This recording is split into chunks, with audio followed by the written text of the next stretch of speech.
Hare Krishna, welcome everyone. Good to see you all. Tonight we're continuing with our study of Sri Chaitanya, Srimad Bhagavad Gita as it is by His Divine Grace A.C. Bhaktivedanta Swami Prabhupada. And tonight we'll continue chapter 7, Knowledge of the Absolute. And we will continue tonight from verse 12 onwards. So if you have any questions, any comments as we go, then please ask. So text number 12.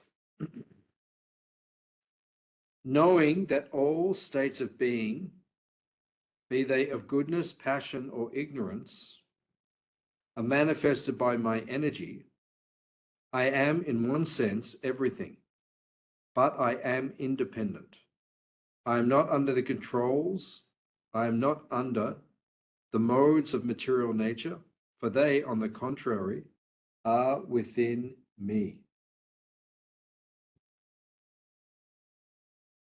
So, Srila Prabhupada mentions in the purport that all material activities in the world are being conducted under the three modes of material nature.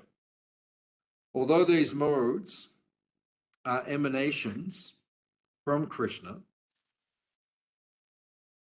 he is not subject to them. He is niguna, which means that these gunas, although issuing from him, do not affect him. That is one of the special characteristics of Krishna. So, we're hearing about knowledge of the absolute. We're hearing how everything in this material world is created by Krishna. And Krishna is giving some examples of how we can see him in his creation so that we understand more thoroughly Krishna's position. Now, he's speaking about the modes of material nature, the gunas, sattva, rajas, tamas, goodness, passion, and ignorance, which affect deeply all of the conditioned souls. All of us are heavily under the influence of the modes of material nature.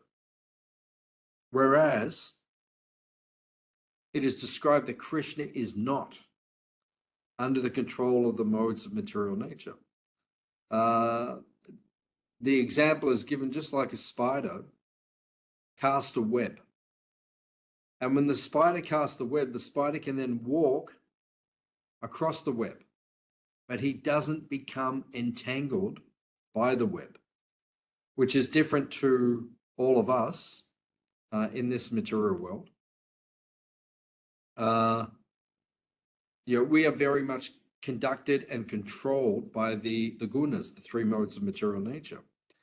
Whereas Krishna, he creates the modes, and when he does enter into this material world, which Krishna does periodically enters into this material creation. When Krishna enters the material world, he doesn't become affected by the three modes of material nature. He's not under their control. Whereas all of us in this material world, we are under the control of the modes of material nature. Goodness, passion, and ignorance. Right? We're under their control, and they are continuously acting upon us. Whereas Krishna, he can enter this material world. The material modes of nature are there. He has created them. He can interact with this material energy, but he does not become affected. Right? So it's an important point to understand. He is like the spider who casts the web, can walk through the web, can go back, can withdraw the web back into himself, but he does not become controlled or entangled. Whereas all of us, we become controlled, we become entangled by this material world, by this material energy.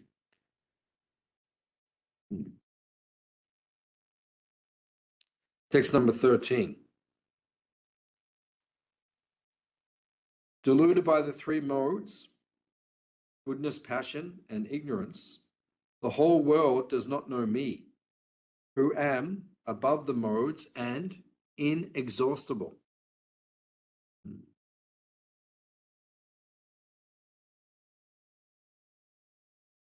Prabhupada mentions in the purport that the whole world is enchanted by three modes of material nature.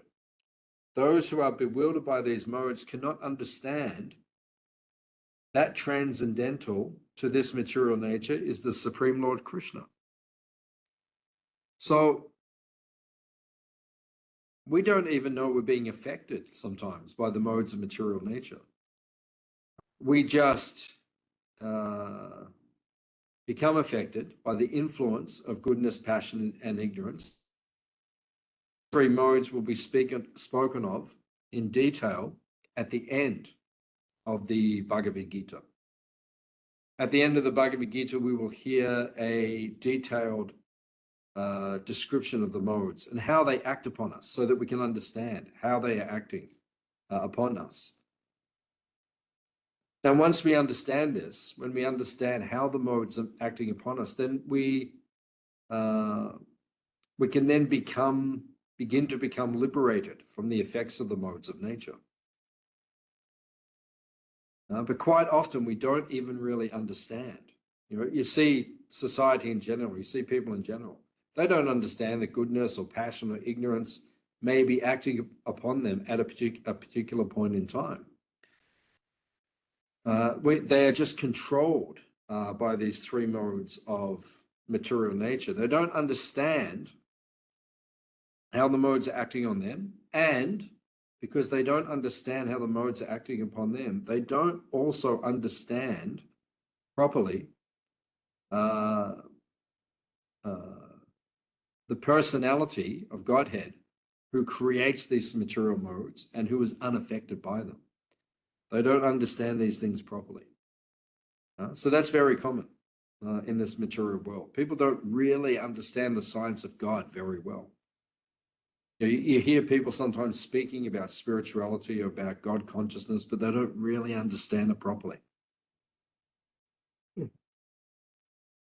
So this is because of the influence of identifying the mode of nature. When you too much identify with the modes of material nature, it's hard to transcend or become unaffected by them.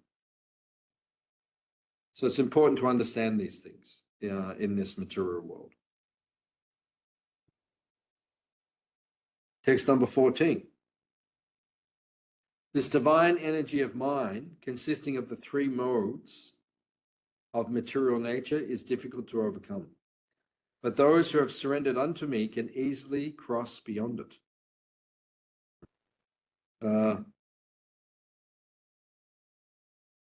This is a famous verse from the Bhagavad Gita, a very famous verse, that the three modes of material nature are extremely powerful and they have a deep influence on everyone in this material world. So this Krishna says in this verse, this divine energy of mind. First of all, the three modes of material nature are divine because they're emanating from God himself. All of God's energy is ultimately divine. This material world that we find ourselves in, ultimately it is divine. It is spiritual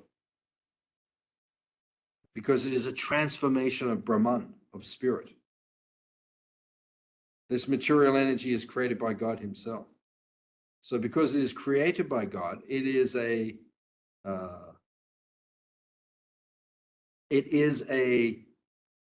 ultimately it's a spiritual energy.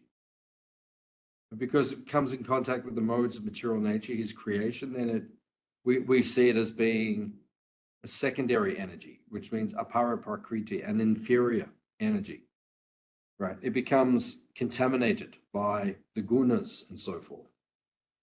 So even still, this energy is very powerful, mama maya durachaya, Krishna says in this verse, it is a very powerful energy. Why? Because it comes from him. Something created by God, anything created by God is very powerful. So this material world and this energy is very powerful. The gunas, Daivihesha gunamai, guna means, Prabhupada explains in the commentary, it can mean rope. It can mean qualities, the gunas, the three modes of nature, but it can also mean the rope. So a rope has three twines, which twist around each other. And those three twines of the rope, they are very strong. When you put the three twines together in the rope becomes very strong, almost unbreakable. And then it's entangling. So these three modes of material nature, these three gunas, they're very difficult to overcome because they are created by God himself. But then Krishna says, but those who have surrendered unto me can easily cross beyond. That's a significant statement. When we surrender to Krishna, when we give our being to Krishna for his service to God, then we can easily overcome this material energy, this material nature.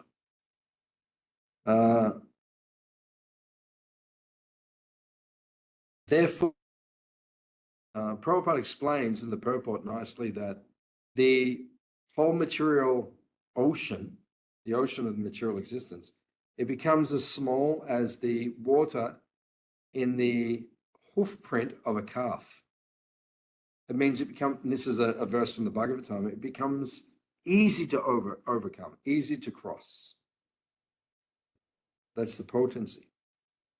And when you surrender to Krishna, it becomes easy to overcome these things. So Srila Prabhupada says in the purport, another meaning of guna is rope. The conditioned soul is tightly tied by the ropes of illusion. Therefore, only Lord Krishna or the Guru can release the conditioned soul. Devotional service can help one gain such release. Therefore, surrender unto the lotus feet of the Lord is the only means to get free from the clutches of material nature. We can only get free from this material world when we surrender to Krishna. If we don't surrender to Krishna, it's very difficult to cross beyond the modes of material nature, to cross beyond this world.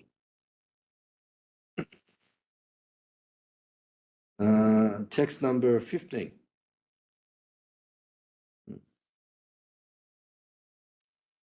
Those miscreants who are grossly foolish, those who are the lowest of mankind, whose knowledge is stolen by illusion, and who partake in the atheistic nature of demons, do not surrender unto me.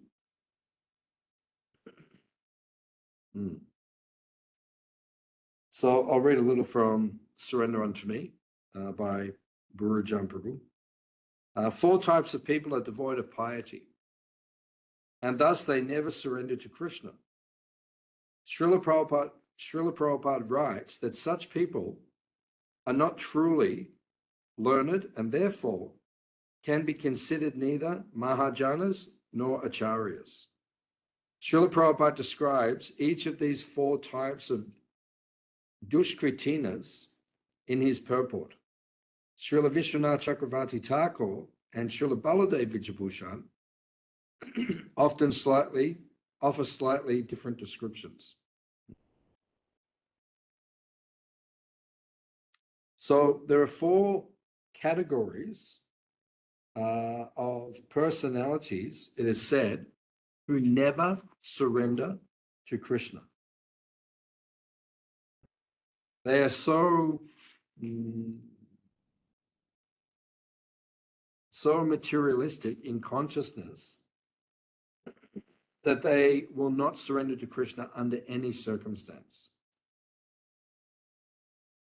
So, first of all, we have the mudhas, those who are grossly foolish. Prabhupada writes, most often, Those who work very hard day and night to clear the burden of self-created duties say that they have no time to hear of the immortality of the living beings. To such mudhas, material gains which are destructible are life's all in all. Despite the fact that the mudhas enjoy only a very small fraction of the fruit of labor. So this is a mudha. A mudha is someone who thinks, I can work very hard like an ass and I will enjoy in this material world. Someone who is too attached to material enjoyment and works like an ass to achieve that attempt to achieve that material enjoyment, they are never happy in this material world. We have to understand their position. They're never happy in this material world. Secondly, we have the Naradhamas, means the lowest of mankind. Prabhupada writes, in the Gita, the personality of Godhead clearly states that there is no authority above him and that he is the supreme truth. The civilized form of human life is meant for man's reviving the lost consciousness of his eternal relationship with the supreme truth. The personality of Godhead, Sri Krishna, who is all-powerful, whoever loses this chance is called a Naradama, the lowest of mankind.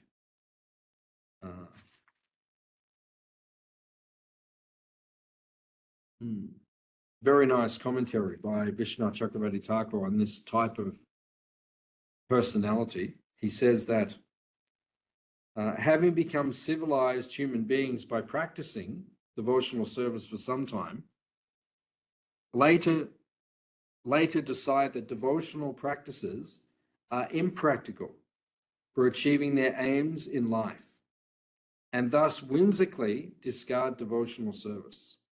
The symptom of their being adama, or the most fallen, is their intentional rejection of devotional service.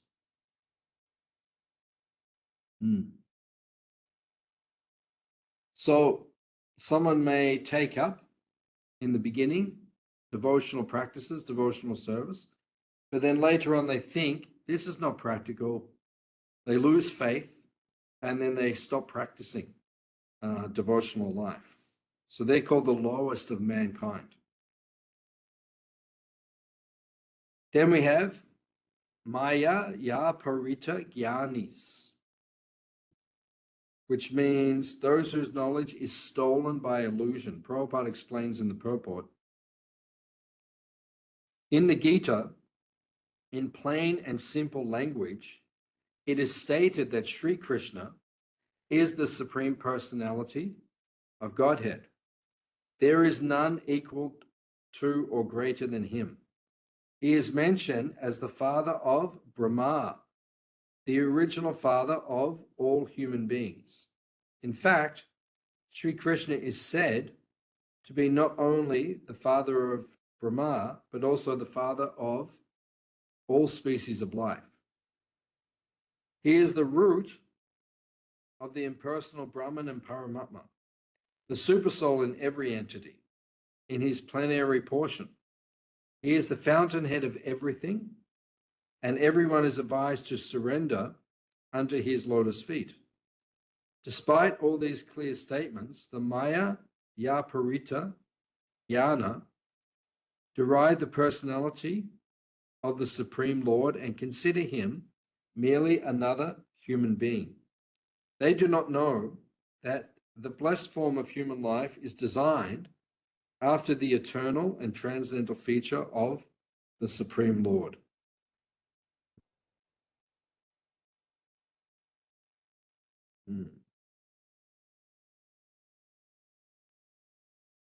So, those whose knowledge is stolen by illusion. Although the Vedic texts give so much evidence to support Krishnastu Bhagavan Swayam, that Krishna is the original personality of Godhead. These Maya Aparita Jnanis, these materialists, they cannot understand. Their knowledge is stolen by illusion, and they cannot understand Krishna's supreme position. So because they cannot understand Krishna's supreme position,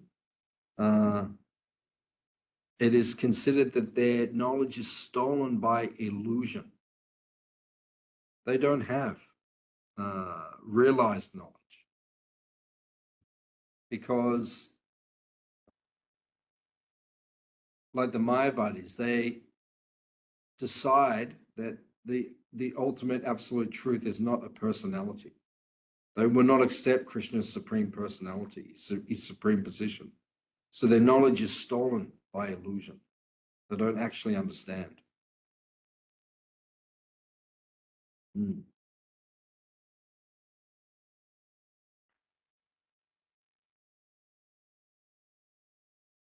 then finally we have the Asuras, or those who partake in the atheistic nature of demons.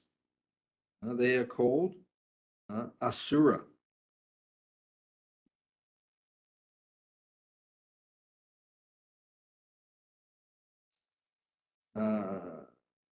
Srila Prabhupada explains, such persons whose very principle of life is to decry the personality of Godhead cannot surrender unto the lotus feet of Sri Krishna. Jarasandha is an example of an Asura. Although he had knowledge, jnana, he hated Krishna and even wanted to kill him. So some people are just Asuric by nature. In other words, they're envious of God, envious of Krishna, and they decry or attempt to defy his authority, and they try to rebel against him out of envy. And this is what we call Asura, or one who is materialistic by nature.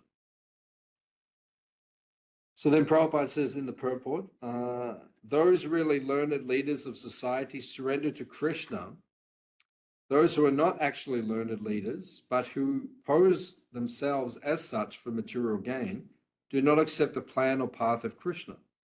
Because the atheist's brain is improperly utilized in opposing the plan of Krishna, the atheistic plan maker is called Duskriti, which indicates that his intelligence and efforts are misdirected. Under illusion and the modes of passion and ignorance, all his plans are baffled or smashed to dust. Therefore, the four above-mentioned categories never surrender to Krishna, in spite of all scriptural and authoritative advice. So, we're hearing about those who will not surrender to Krishna, those who are materialistic by nature. Those personalities whose association we should avoid. Text number 16. O best among the Bharatas, 4 kinds of pious men begin to render devotional service unto me: the distressed, the desirer of wealth, the inquisitive, and he who is searching for knowledge of the absolute. So,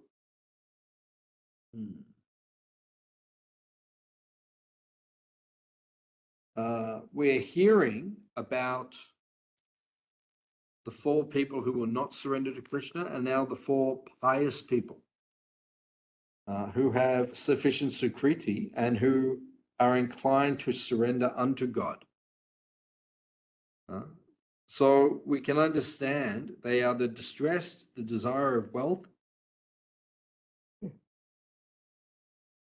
the inquisitive, and those searching after the knowledge of the absolute. Now, according to Varnashram Dharma, we can understand which Varna someone is in because of the reason why they come to Krishna. If someone is distressed, they are considered to be like a Shudra. A Shudra is someone who is distressed, and that's why they come to God. Secondly, one who desires wealth, that's a Vaishya. Someone who comes to God because they want material facility, that they are considered to be Vaishya. Then we have those who are inquisitive. That's like a Kshatriya. Kshatriyas come because they want to know. They're just interested. They don't have so many problems in life because of their good karma, and they want to understand.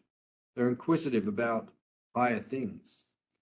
And then finally, you have those in search of knowledge, which is like the Brahmana, those who want to know the absolute truth. That is Brahminical quality. Prabhupada says in the purport that when these four kinds of persons come to the Lord for devotional service and are completely purified by the association of a pure devotee, they also become pure devotees. As long as such a purified stage is not attained, devotees in transcendental service are tainted with jnana and karma. So one has to transcend all this before one can come to the stage of pure devotional service.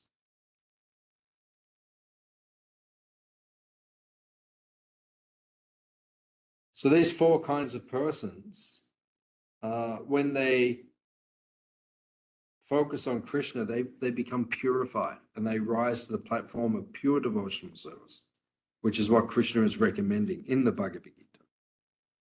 Text number 17.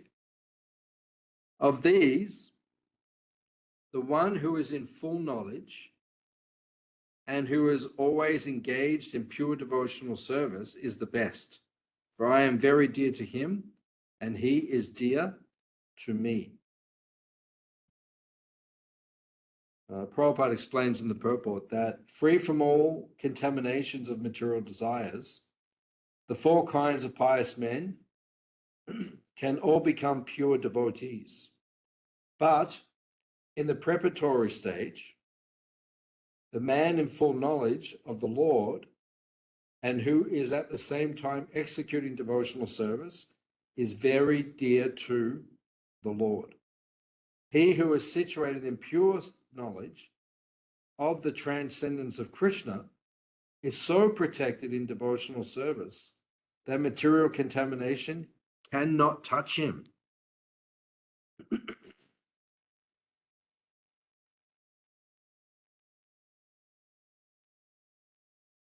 So it is said that one who gradually surrenders unto Krishna and becomes purified, then they become very dear to the Lord.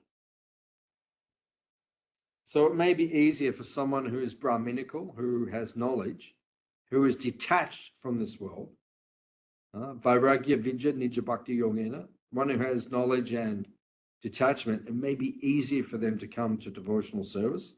Therefore, Krishna is saying that the Brahminical type of person is the best in society, and they want to understand about Krishna because of their elevated nature. So therefore, they're considered to be exalted. Text number 18.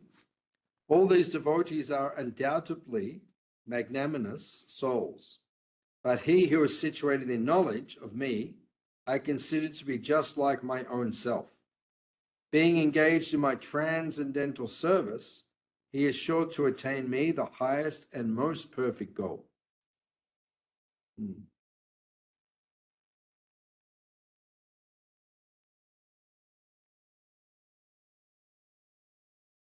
So,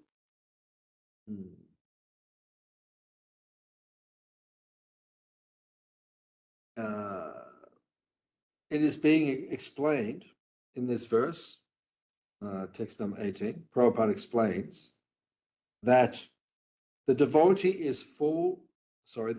in full knowledge is very dear to Krishna because his only purpose is to serve Krishna with love and devotion. Such a devotee cannot live a second without contacting or serving Krishna. Similarly, Krishna is very fond of his devotee and cannot be separated from him. So,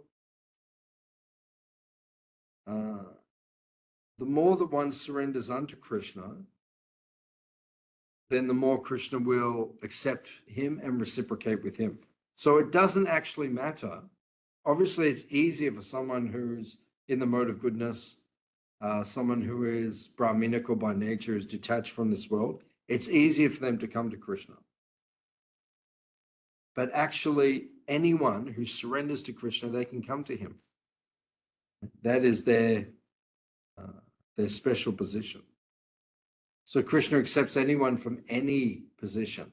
As long as they have bhakti and they are sincere, Krishna will accept them.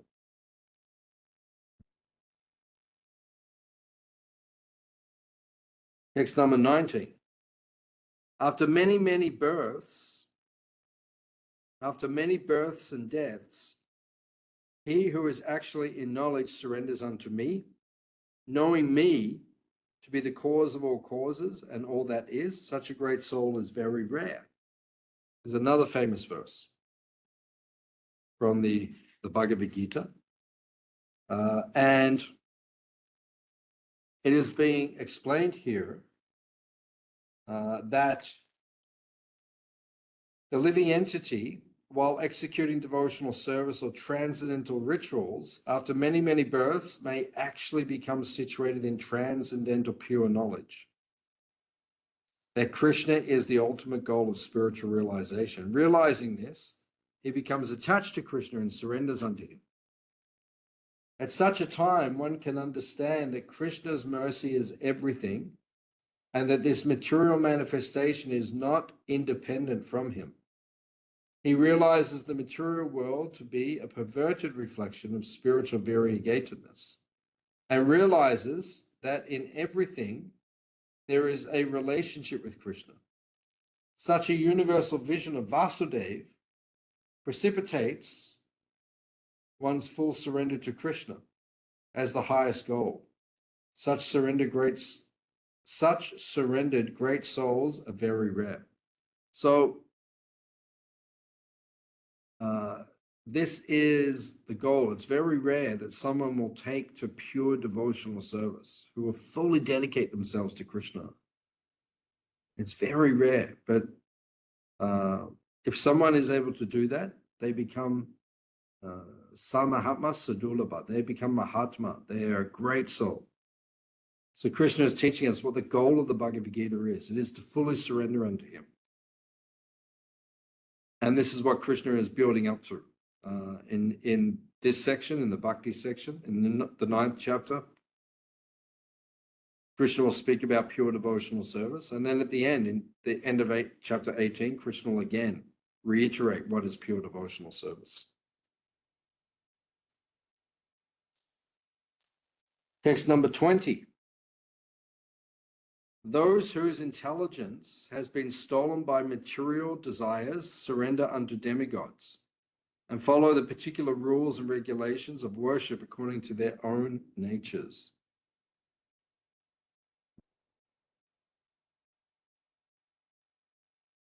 Prabhupada explains in the purport, a pure devotee knows that Krishna is the master of all. Therefore, a pure devotee never goes to demigods for satisfaction of his material needs. He depends on Krishna, and the pure devotee is satisfied with whatever he gives.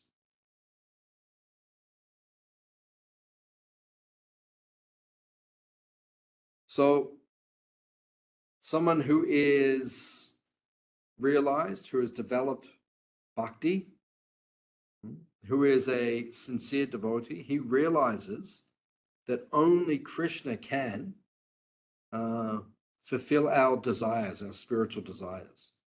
Therefore, a devotee does not go to any other personality. He doesn't go to any demigod.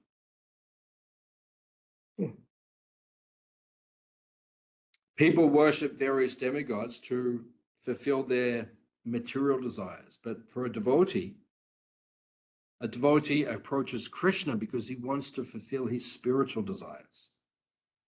So therefore, we gradually approach Krishna for this reason. I am in everyone's heart as the supersoul. As soon as one desires to worship some demigod, I make his faith steady so that he can devote himself to that particular deity.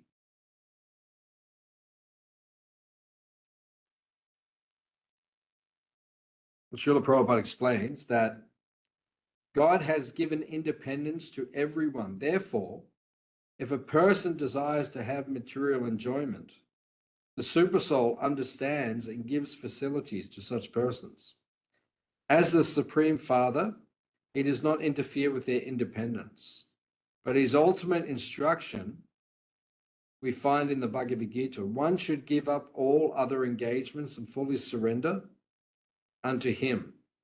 That will make a person happy.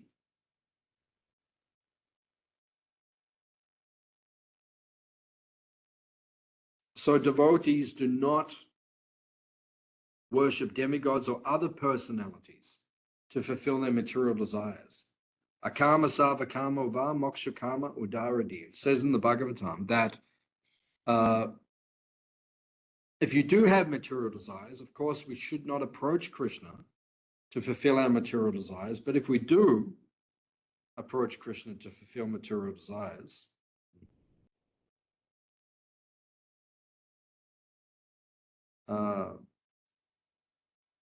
if we do have material desires, at least we should approach Krishna to fulfill them.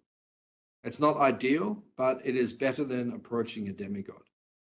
Because at least by approaching Krishna, you're approaching the Supreme Being who can ultimately benefit you.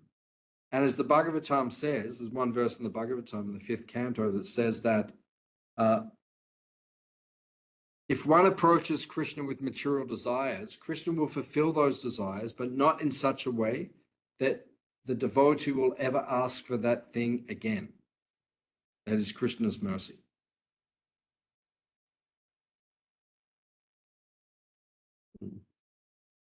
Text number 22. Endowed with such a faith, he endeavors to worship a particular demigod and thus obtains his desires. But in actuality, these benefits are bestowed by me alone.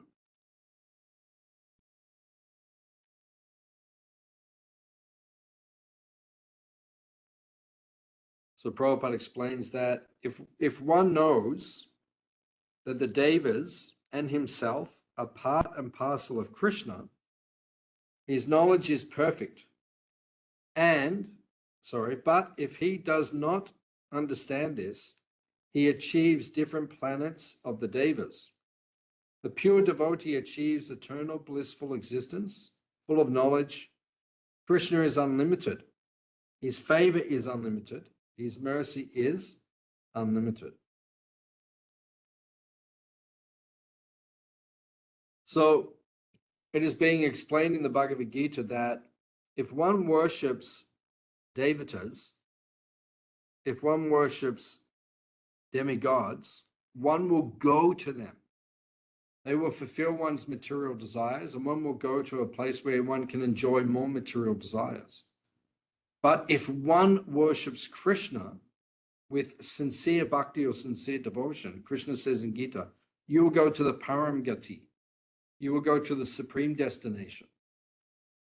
And in that supreme destination, you will attain Krishna in Goloka Vrindavan, which is the goal of all Gaudiya Vaishnavas, the followers of Chaitanya Mahaprabhu.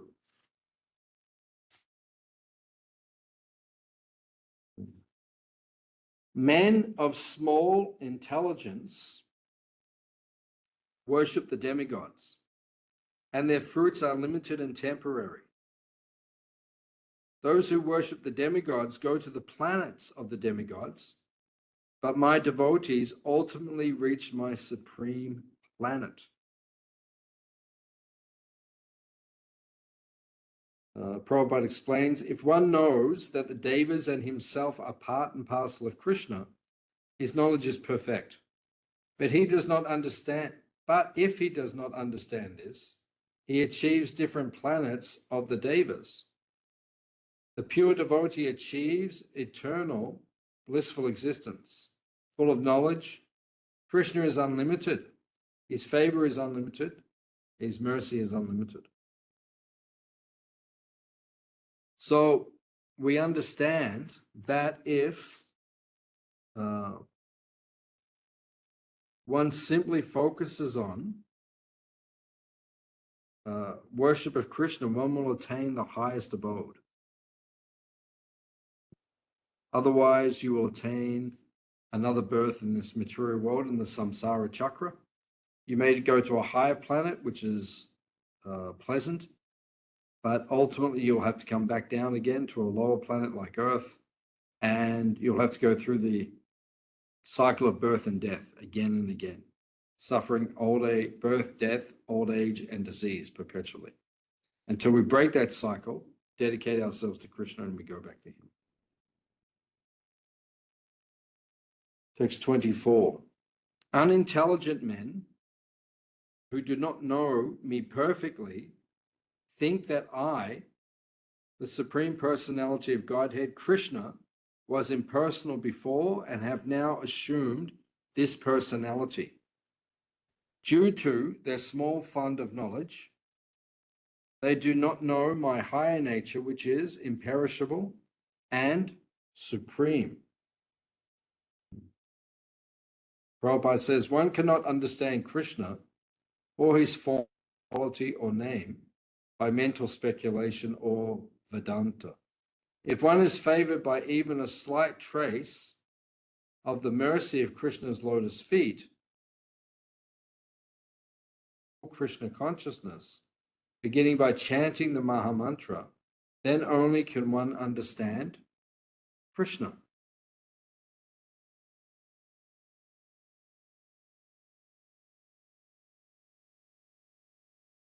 So once again, Krishna and Srila Prabhupada in these purports are emphasizing this point.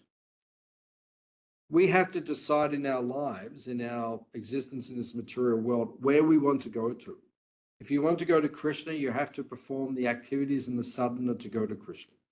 If you want to go to some material destination in this world, you have to perform the activities to go to that place. So the choice is ours as to where we want to go in this, from this position that we have in the material world.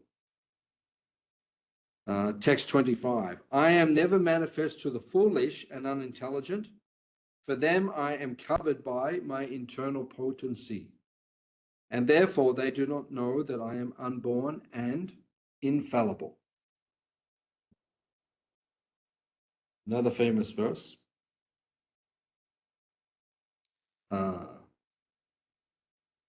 Srila Prabhupada comments that, but for his pure devotees, all men consider Krishna to be like themselves. He is manifest only to his devotees as the reservoir of all pleasure. Krishna, in his transcendental form of bliss and knowledge, is covered by the curtain of Yoga Maya, the internal potency of the Brahma Jyoti, and the less intelligent impersonalists cannot see Krishna on this account.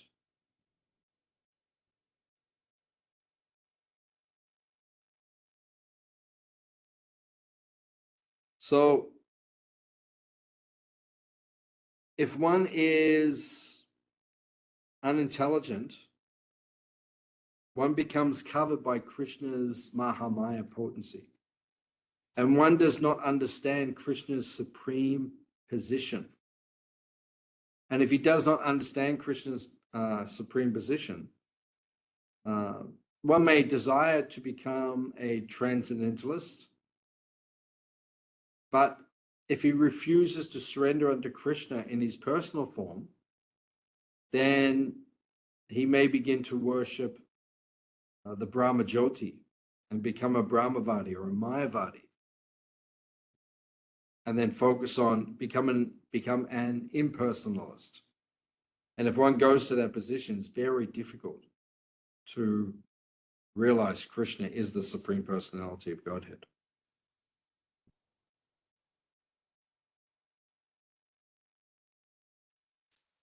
Text 26, O Arjuna, as the Supreme Personality of Godhead, I know everything that has happened in the past, all that is happening in the present, and all things that are yet to come.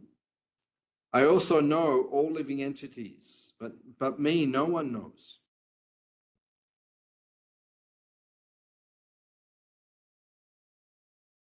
So Prabhupada explains, Krishna completely knows past, present, and future. Maya cannot cover Krishna by his internal potency. He is not manifest to the less intelligent.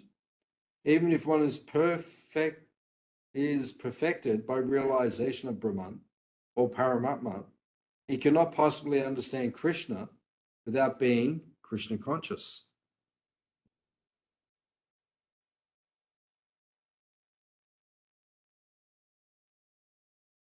So if one surrenders to Krishna, he understands Krishna perfectly. And he does not become bewildered by this impersonalistic philosophy or impersonalistic tendency. Right? He focuses on Krishna. He focuses on his relationship with Krishna. Text number 27. O scion of Bharata, O conqueror of the foe, all living entities are born into delusion, bewildered by dualities arisen from desire and hate. Prabhupada explains the real constitutional position of the jiva is that of subordination to Krishna, who is pure knowledge. When one is deluded into separation from this pure knowledge, he becomes controlled by Maya and cannot understand Krishna. Maya is manifested in the duality of desire and hate.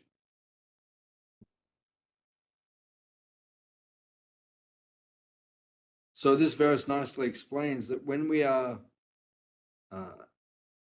absorbed in duality, desire, hate, then what takes place? We cannot understand Krishna. When we become absorbed in this material state of consciousness, it's not possible for the living entity. His consciousness is covered and he cannot understand his eternal relationship with Krishna.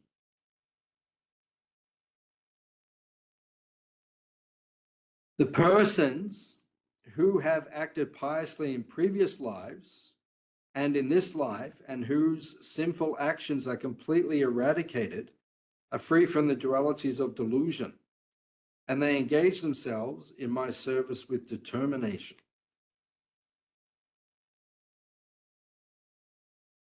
So Prabhupada explains, those eligible for elevation to the transcendental position are mentioned. Those who have passed their lives practicing the regulative principles, who have acted piously and have conquered sinful reactions, can accept devotional service and gradually rise to the pure knowledge of Krishna. Then gradually they can meditate in samadhi. That is the process of being situated on the spiritual platform. This elevation is possible in the association of pure devotees, for in the association of great devotees, one can be delivered from delusion.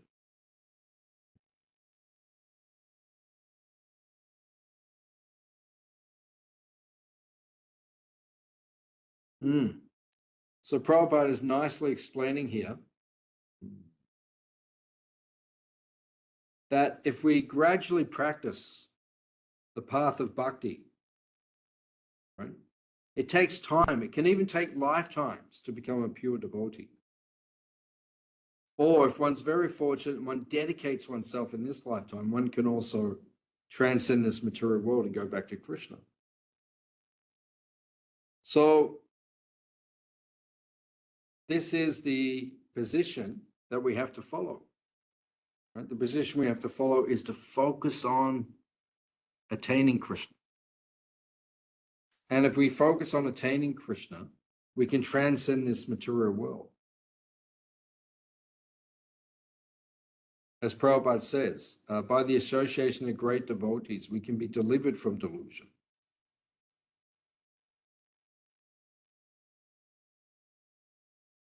Otherwise, we will have to stay in this material world perpetually.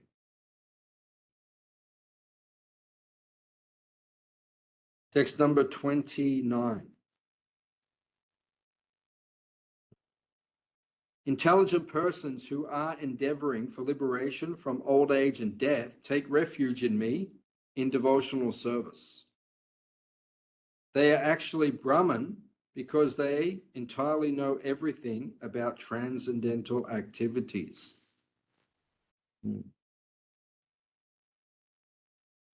So Prabhupada explains that Aham Brahmasmi, I am spirit, one should understand that he is Brahman.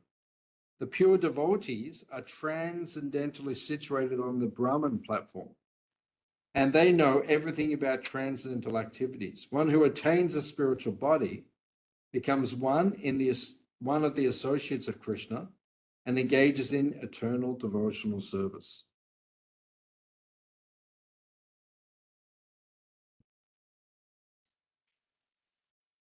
So,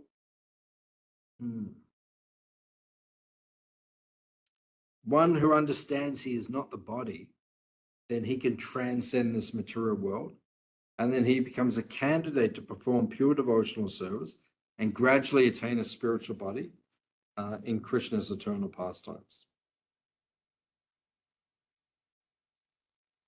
So, verse number 30, this is the final verse of chapter 7, and this is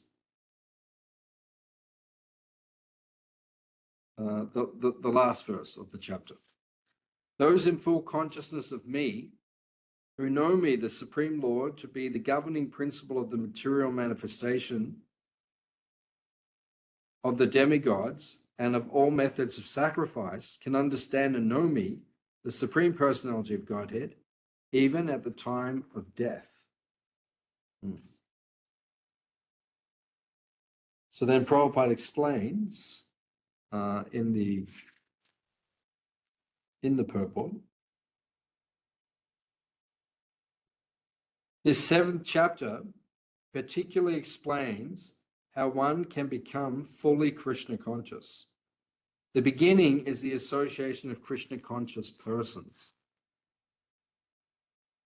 He who is elevated engages in Krishna conscious activities and thereby attains his position as Krishna's servant. He takes pleasure in hearing and glorifying Krishna in pure devotion. He is convinced that by doing so, all his objectives will be fulfilled. This is Dhritavrata and is the beginning of Bhakti Yoga. This 7th chapter is the substance of that conviction.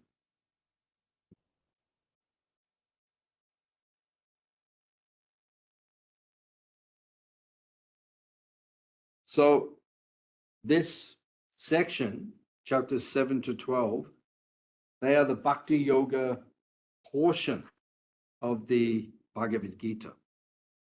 And by studying this Bhakti Yoga portion, we will understand what is pure devotional service, and we will gradually learn the art of practicing pure devotional service so that we can attain Krishna and go back home, back to Godhead. So thank you very much for coming. We'll see you next week. Hare Krishna.